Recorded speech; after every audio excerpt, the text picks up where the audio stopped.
সামনে যে মানুষগুলোর ছবি দেখতেছেন ভাই, ওদের নিয়ে যে কী বলবো, বলার মতো কোনো ভাষা নাই। ওরা যে পরিমাণ যে একটা দেখাইছে মানুষকে ভিউজ কামানোর জন্য, এটা এখন বোঝা যায় যে ওরা ভিউজ কামানোর জন্য এই কাজটা করছে।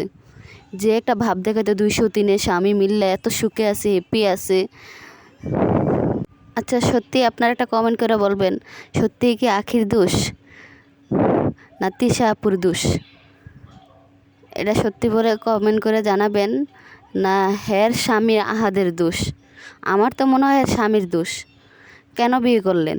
যদি আপনি তিশা আপুকেই ভালোবাসেন, তাহলে আকি আপুটাতে বিয়ে করার কোনো প্রশ্নই ওঠে না। কেন বিয়ে করলেন? বিয়ে করার পরে কেন বলেন যে আমি তোমাকে কোনোদিন ভালোই বাসতে পারবো না?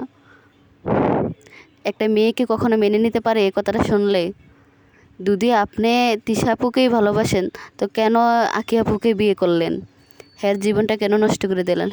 হের একটা ছেলে হয়েছে, এখন চাইলে কি সংসার ভেঙে দেওয়া যায়?